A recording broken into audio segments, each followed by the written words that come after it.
అందరికీ నమస్కారం. సైన్స్‌ని సవాలు చేయగల సామర్థ్యం ఉన్న భారతదేశంలోని 5 రహస్య దేవాలయాల గురించి చూద్దాం. ఇంతకు ఆ ఆలయాలు ఏంటో తెలుసా? వాటి స్పెషాలిటీ ఏంటో తెలుసా? మరి వాటి గురించి ఈరోజు నేను మీకు చెబుతాను. ఈ దేవాలయాల గురించి తెలుసుకునే ముందు మీరు ఇంకా మా ఛానల్‌ని సబ్స్క్రైబ్ చేయకపోతే సబ్స్క్రైబ్ చేసుకోండి. ముందుగా హిమాచల్ ప్రదేశ్‌లోని కాంగ్రా జిల్లాలో ఉన్న జ్వాలాదేవి ఆలయం గురించి తెలుసుకుందాం. ఈ ఆలయంలో సైన్స్‌కు అందని ఎన్నో వింతలు, విశేషాలు ఉన్నాయి. ఇది భారతదేశంలోని అత్యంత పవిత్రమైన, రహస్యమైన శక్తి పీఠాలలో ఒకటి. ఈ ఆలయం సతీదేవి యొక్క 51 శక్తి పీఠాలలో ఒకటైన జ్వాలాదేవికి అంకితం చేయబడింది. శతాబ్దాలుగా ఎటువంటి చమురు, నూనె, గాలి లేకుండా సహజంగా ఇక్కడ ఒక జ్వాల అలా ఎగిసిపడుతూనే ఉంటుంది. ఈ మంటలు ఆరవు. అయితే ఎందుకు ఇలా జ్వాలలు ఎగిసిపడతాయో సైంటిస్టులు కూడా కనుక్కోలేకపోయారు. అవి నిరంతరం మండుతూనే ఉంటాయి. ఈ ఆలయాన్ని రాజు భూమి చంద్ నిర్మించాడు. భూమిచంద్ తనకు ఆలయం నిర్మించాలని కలలో దేవత కనిపించి చెప్పేసరికి ఆ ఆజ్ఞతోనే ఆలయాన్ని సాంప్రదాయ శైలిలో నిర్మించారు. ఆలయ గర్భగుడిలో 9 జ్వాలలు నిరంతరం మండుతూనే ఉంటాయి. గర్భగుడి పైన ఒక అందమైన బంగారు గోపురం ఉంది. చుట్టుపక్కల ప్రశాంతమైన వాతావరణం ఆధ్యాత్మిక శాంతిని అందిస్తుంది. భౌగోళిక అధ్యయనాల ప్రకారం ఈ మంటలకు మూలం సహజవాయువు అంటారు. కానీ అసలు ఈ మంటలు ఎలా వ్యాపిస్తున్నాయి అన్నది ఇంతవరకు ఎవ్వరికీ అంతుపట్టని ఒక మిస్టరీ అని చెప్పొచ్చు. మొఘల్ చక్రవర్తి అక్బర్ దేవీ శక్తిని పరీక్షించడానికి ఆలయ జ్యోతిని ఆర్పడానికి ప్రయత్నించాడు. అయితే ఆ మండుతున్న మంటలపై నీళ్లు పోసినా మంటలు ఆరిపోలేదు. దీనికి ముక్తుడైన అక్బర్ ఆలయానికి బంగారు గొడుగు లాంటి దాన్ని బహుకరించాడు. జ్వాలాదేవి ఆలయం కేవలం మతపరమైన ప్రాముఖ్యత కలిగిన ప్రదేశం మాత్రమే కాదు. ఇది భక్తుల విశ్వాసం, నమ్మకానికి చిహ్నం. సహజసిద్ధమైన వెలుగుతో పవిత్ర వాతావరణం కారణంగా ఇది ఒక ప్రత్యేకమైన పుణ్యక్షేత్రంగా వెలుగుతోంది. జ్వాలాదేవి ఆలయం యొక్క రహస్యం అద్భుతం. పవిత్రత హిమాచల్ ప్రదేశ్కే కాదు, భారతదేశం అంతటా విస్తరించి ఇదొక పుణ్యక్షేత్రంగా మారింది. ఈ ప్రదేశం విశ్వాస కేంద్రం మాత్రమే కాదు, ఒక ప్రత్యేకమైన ప్రకృతి తీర్చిన అద్భుతం కూడా. ఇక మరొక ఆలయం గురించి తెలుసుకుందాం. ఆంధ్రప్రదేశ్లోని అనంతపురం జిల్లా లేపాక్షి అనే ప్రదేశంలో శ్రీ వీరభద్రస్వామి ఆలయం ఉంది. ఇది భారతదేశంలోని అత్యంత విశిష్టమైన చారిత్మక దేవాలయాల్లో ఒకటి. శివుడి అవతారమైన వీరభద్రుడికి అంకితం చేయబడిన ఈ ఆలయం అద్భుతమైన వాస్తుశిల్పం, ఎన్నో రాతి శిల్పాలతో, రహస్య స్తంభాలతో ప్రసిద్ధి చెందింది. ఈ దేవాలయాలు భారతీయ శిల్ప నైపుణ్యానికి పెట్టింది పేరు. ఈ ఆలయం శివుడి భీకరమైన రూపమైన వీరభద్రుడికి అంకితం చేయబడింది. ఇది 16వ శతాబ్దంలో నిర్మించబడింది. క్రీస్తు శకం 1540లో ఈ ఆలయాన్ని నిర్మించారు. దీనిని విజయనగర సామ్రాజ్యానికి చెందిన ఇద్దరు పాలకులు వీరప్పన్న, వీరన్న నిర్మించారు. ఇది కళావాస్తు శిల్పానికి పోషకుడుగా పరిగణించబడే రాజు కృష్ణదేవరాయల కాలంలో నిర్మించబడింది. ఈ ఆలయంలో శివుడి కోపానికి మరో రూపమైన వీరభద్రుడిని ప్రత్యేకంగా పూజిస్తారని నమ్ముతారు. ఈ ఆలయంలో శివుడు, పార్వతీదేవి, ఇతర దేవతల భారీ విగ్రహాలు కనిపిస్తాయి. వీరభద్రుని విగ్రహం అతని శక్తివంతమైన భంగిమను వర్ణిస్తూ ప్రత్యేకంగా ఆకర్షణీయంగా ఉంటుంది. ఈ ఆలయంలో ప్రపంచంలోనే అతిపెద్ద నాగలింగం ఉంది. ఇది ఒకే రాయితో నిర్మించబడింది. శివలింగం పైన ఉన్న పాము యొక్క ఆకారం గొప్పగా, విశిష్టంగా ఉంటుంది. సతీదేవిని అవమానించినందుకు కోపంతో వీరభద్రుని రూపం దాల్చిన శివుని శక్తికి, కోపానికి ఈ ప్రదేశం చిహ్నంగా మారింది. ఆలయ సమీపంలో భారీ నంది విగ్రహం కనిపిస్తుంది. ఇది భారతదేశంలోని అతిపెద్ద నంది విగ్రహాలలో ఒకటి. ఈ ఆలయంలో గాలిలో వేలాడుతున్న స్తంభం ఉంది. దీనిని వేలాడే స్తంభం అని పిలుస్తారు. ఈ ఆలయంలో మొత్తం 70 స్తంభాలు ఉన్నాయి. వీటిల్లో ఒక స్తంభం భూమిని తాకదు. ఇది శిల్పకళలో ఒక రహస్య అద్భుతంగా కనిపిస్తుంది. చాలా మంది శాస్త్రవేత్తలు, ఇంజనీర్లు దీనికి గల కారణాన్ని అర్థం చేసుకోవడానికి ప్రయత్నించారు. కానీ ఇది నేటికీ రహస్యంగా ఉంది. మహాశివరాత్రి పర్వదినాన్ని పురస్కరించుకొని ఈ ఆలయంలో ఉత్సవాలు వైభవంగా నిర్వహిస్తారు. ఈ రోజున వీరభద్రుణ్ణి దర్శించుకోవడానికి వేలాది మంది భక్తులు వస్తారు. రావణుడితో యుద్ధంలో గాయపడిన జటాయువు ఆ తర్వాత శ్రీరాముడు ఇక్కడికి చేరుకొని జటాయువుకు మోక్షం ప్రసాదించడంతో ఈ ప్రదేశం పవిత్రమైన ప్రదేశంగా మారింది.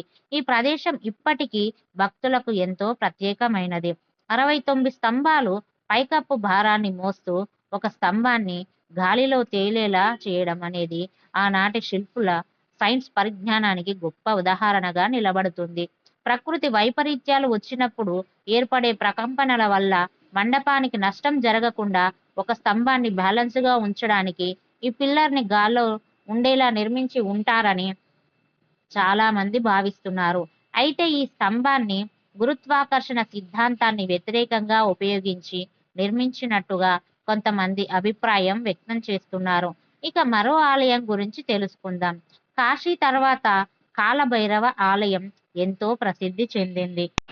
భారతదేశంలో కాలభైరవ ఆలయం ఉజ్జయిని నగరంలో షిప్పా నది ఒడ్డున ఉంది. హిందూ మతం యొక్క అత్యంత పవిత్రమైన, రహస్యమైన ఆలయాలలో ఒకటైన ఈ ఆలయం భైరవుడి యొక్క భయంకరమైన శక్తివంతమైన రూపం కాలభైరవుడికి అంకితం చేయబడింది. ఈ ఆలయం కేవలం మత విశ్వాసానికి కేంద్రం మాత్రమే కాదు. ఈ ఆలయాన్ని పురాతన కాలంలో భద్రసేన రాజు నిర్మించాడని చెప్తారు. హిందూ మతంలోని 18 ప్రధాన పురాణాలలో ఒకటైన స్కంద పురాణాల్లో దీని గురించి ప్రస్తావన ఉంటుంది. శివుడి యొక్క ఉగ్ర రూపాలు, అతీంద్రియ శక్తులను పొందడానికి వివిధ ఆచారాలు, పద్ధతులు ఉపయోగించడం జరుగుతుంది. ఈ ఆలయాన్ని 18వ శతాబ్దంలో మరాఠా జనరల్ మహాదాజీ షిండే పునరుద్ధరించారు. ఈయన ఆలయం సమీపంలోని నదిపై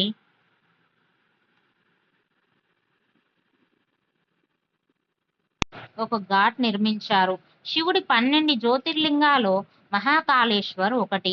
అవంతిక పురాణం వంటి పురాతన గ్రంథాలలో ఈ ఆలయ ప్రస్తావన కనిపిస్తుంది. ఇది ఉజ్జయినిలోని 64 యోగిని పీఠాలలో ఒకటి. ఇతిహాసం ప్రకారం బ్రహ్మదేవుడు శివుడిని అవమానించినప్పుడు శివుడు తన భీకర రూపాన్ని కాలభైరవుడిని సృష్టించాడు. కాలభైరవుడు తన అహంకారాన్ని అంతమొందించడానికి బ్రహ్మదేవుని 5 తలలో ఒకదాన్ని నరికేశారు అంటారు. ఇక కాలభైరవుడు ఈ నగరానికి రక్షకుడిగా భావిస్తారు. కాలభైరవుడు కాలానికి, మరణానికి అధిపతిగా పూజించబడే శివుడి ప్రధాన విగ్రహాలలో ఒకటి. తాంత్రిక ఆచారాలు, అఘోర సాధనలో ఆయనను పూజిస్తారు. కాలభైరవ ఆలయం ప్రత్యేక సాంప్రదాయానికి ప్రసిద్ధి చెందింది. ఇక్కడ స్వామికి భక్తులు మద్యం సమర్పిస్తారు. అది నెమ్మదిగా విగ్రహం యొక్క పెదవుల నుండి లోపలికి వెళ్ళి మాయమవుతుంది. అది ఎటు వెళుతుంది అనేది ఎవ్వరికీ అర్థం కాని విషయం. ఈ అద్భుతం గురించి ఇప్పటికీ శాస్త్రవేత్తలకు మిస్టరీగానే మిగిలిపోయింది. కాలభైరవుడిని పూజించడం వల్ల భయం, ప్రతికూల శక్తులు, శత్రువులు నశిస్తారని నమ్ముతారు. న్యాయం, శాంతి, సౌభాగ్యం కోసం కాలభైరవుడిని పూజిస్తారు. కాలభైరవ ఆలయం ఒక మతపరమైన ప్రదేశం మాత్రమే కాదు, ఇది భారతీయ సంస్కృతి, పురాణాలు, ఆధ్యాత్మిక సాంప్రదాయాలకు చిహ్నం. దీని ప్రత్యేకమైన పూజా విధానం, విశిష్టమైన వాస్తుశిల్పం ప్రతి భక్తుడికి, పర్యాటకుడికి మర్చిపోలేని అనుభూతిని కలిగిస్తుంది. ఈ ఆలయం ఆధ్యాత్మికత రహస్యం, భక్తి యొక్క అద్భుతమైన సంగమం. ప్రతిరోజు భారీ సంఖ్యలో ఈ దృశ్యాన్ని చూడడానికి ఆలయానికి చేరుకుంటారు. ప్రతిరోజు వందలాది మంది భక్తులు దేవతకు మద్యం సమర్పిస్తారు. వాటిల్లో దాదాపు 1/3 వంతు భక్తుడికి ప్రసాదంగా తిరిగి ఇవ్వబడుతుంది. భైరవ బాబాకు నైవేద్యాలలో నల్ల నువ్వులు, కొబ్బరికాయలు, మద్యం మరియు జిలేబీ వంటి స్వీట్లు కూడా సమర్పిస్తారు. ఇక మరో మహత్తరమైన ఆలయం గురించి తెలుసుకుందాం. వైద్యనాథ్ ధామ్. దీన్ని వైద్యనాథ్ జ్యోతిర్లింగం అని కూడా పిలుస్తారు. ఇది ఒక రహస్య శివాలయం. వైద్యనాథ్ ధామ్ హిందూ మతంలోని పవిత్ర పుణ్యక్షేత్రాలలో ఒకటి. శివుడి 12 జ్యోతిర్లింగాలలో ఉన్న ఈ ఆలయం జార్ఖండ్లోని దియోగర్ జిల్లాలో ఉంది. పురాణాలలో ఈ ఆలయ చరిత్ర కనిపిస్తుంది.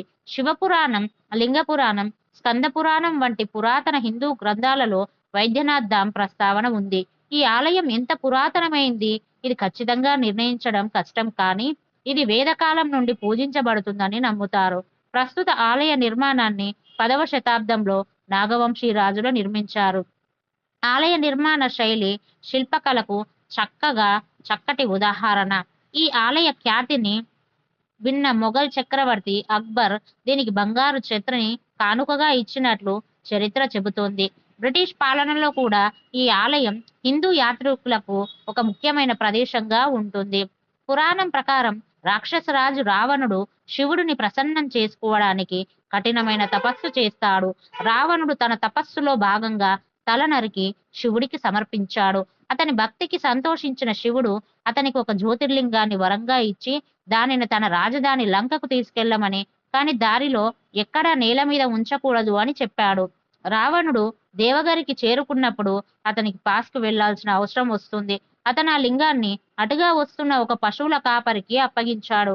కాని పశువుల కాపరి తనకు తెలియక దాన్ని నేలపై పెట్టేశాడు. అలా జ్యోతిర్లింగం అక్కడే స్థిరపడిపోయింది. గర్భగుడిలోని జ్యోతిర్లింగాల పైన బంగారు ఛత్రిని ప్రతిష్ఠిస్తారు. మరొక పురాణం ప్రకారం బాబా వైద్యనాథులోని శక్తిపీఠం శివుని భార్య సతీ పురాణంలో ముడిపడి ఉంటుంది. ఆమె ఆత్మాహుతి చేసుకున్న తర్వాత శివుడు బాధతో ఆమె శరీరాన్ని భూమి అంతటా మోసుకుంటూ తిరిగాడు. ఆమె శరీర భాగాలు పడిపోయిన ప్రతి ప్రదేశంలో ఒక శక్తిపీఠం ఉద్భవించింది. దేవగర్లో సతి హృదయం పడిపోయిందని నమ్ముతారు. దీనితో అది హృదయ పీఠం అని, హృదయ మందిరం అని పిలుస్తారు. ఇక్కడ శక్తిపీఠం పార్వతీదేవి యొక్క అవతారమైన జయదుర్గకు అంకితం చేయబడింది. సతీదేవిని శారీరక బాధల నుండి విముక్తులను చేయడానికి శివుడు ఇక్కడ వైద్యురాలిగా వ్యవహరించాడని చెబుతారు. అందువలన దీనిని వైద్యనాథ్ అని పిలుస్తారు. అందువల్ల దీనిని శక్తిపీఠం అని కూడా భావిస్తారు. వైద్యనాథ్ ధాములోని జ్యోతిర్లింగాన్ని నల్లరాతితో నిర్మించారు. ఈ శివలింగం కొద్దిగా వంగి ఉంటుంది. ఇక దీని ప్రత్యేక లక్షణం ఇది మిగతా జ్యోతిర్లింగాల కంటే భిన్నంగా ఉంటుంది. ప్రధాన శివలింగం గర్భగుడి చుట్టూ చిన్న చిన్న మందిరాలతో నాగర శైలిలో ఈ ఆలయం నిర్మించబడింది. ఇక్కడ మొత్తం 22 దేవాలయాలు ఉన్నాయి. ఇవి వివిధ దేవుళ్ళు దేవతలకు అంకితం చేయబడ్డాయి. ఈ ఆలయంలో పూజించే విధానం ఇతర జ్యోతిర్లింగాలకు భిన్నంగా ఉంటుంది. ఇక్కడ శివలింగాన్ని దక్షిణ దిశలో పూజిస్తారు. ఇక్కడ పూజలు చేసే సకల పాపాలు నశిస్తాయని భక్తుల నమ్మకం. శివుడి దర్శనంతో జీవితంలోని సమస్యలు తొలగిపోతాయి. ఈ ఆలయంలోని శివలింగాన్ని పూజిస్తే మోక్షం లభిస్తుందని నమ్ముతారు.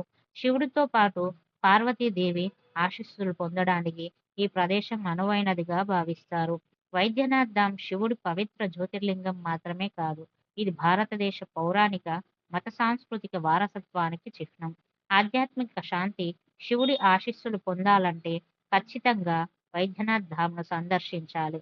ఇక మరో ఆలయం విశిష్టత గురించి తెలుసుకుందాం. యమధర్మరాజు ఆలయం భారతదేశంలోని ప్రత్యేకమైన అరుదైన ఆలయం. ఇది యమధర్మరాజుకు అంకితం చేయబడింది. ఈ ఆలయం మత విశ్వాసానికి మాత్రమే కాదు, కర్మ న్యాయానికి కూడా కేంద్రంగా ఉండే ఆలయం. మరణానంతరం జీవితంతో ముడిపడి ఉన్న లోతైన తాత్విక భావాలకు చిహ్నంగా ఈ ఆలయం నిలుస్తుంది. ఈ ఆలయం ప్రధానంగా హిమాచల్ ప్రదేశ్లోని చంబా జిల్లాలోని బర్మౌర్ ప్రాంతంలో ఉంది. భారతదేశంలో యమరాజు యొక్క ఏకైక ఆలయంగా పరిగణించబడుతుంది. ఈ ఆలయం హిమాచల్ యొక్క పురాతన సాంప్రదాయాలపై ఆధారపడి ఉంటుంది. ఇది మత విశ్వాసానికి ఒక అద్భుతమైన ఉదాహరణ. మరణం గురించి, మరణానంతరం జీవితం గురించి తెలుసుకునే ప్రదేశాలలో ఈ ఆలయం ఒకటి. ఈ ఆలయం యమలోకానికి ప్రవేశ ద్వారమని, ఇక్కడ ప్రతి ఆత్మ న్యాయం కోసం యమధర్మరాజు ముందు హాజరు కావాల్సి ఉంటుందని నమ్ముతారు. స్థానిక విశ్వాసం ప్రకారం బర్మా ఊర్లో ఉన్న ఈ ప్రదేశం యమరాజు నివాసంగా పరిగణించబడుతుంది. విశ్వాసాల ప్రకారం ఏదైనా జీవి మరణించిన తర్వాత దాని ఆత్మను చిత్రగుప్తుని ముందు ఉంచుతారు. ఆత్మ మంచి చెడులన్నీ ఇక్కడ లెక్కించబడతాయి. చిత్రగుప్తుని రహస్య గదికి ఎదురుగా ధర్మరాజు ఆస్థానం అని పిలువబడే మరొక గది ఉంటుంది. ఈ గదిలోకే ఆత్మను తీసుకుని వెళ్లారట. అక్కడ జీవి ఆత్మ తదుపరి ఎక్కడ ప్రయాణించాలనే నిర్ణయం తీసుకోబడుతుందట. ఈ నమ్మకం కారణంగా ప్రజలు ఈ ఆలయానికి వెళ్ళడానికి కొంచెం భయపడతారు. పురాతన కాలం నుంచి ఈ ఆలయంలో శివలింగం ఉందని, చిత్రగుప్తుని గదిగా పరిగణించబడే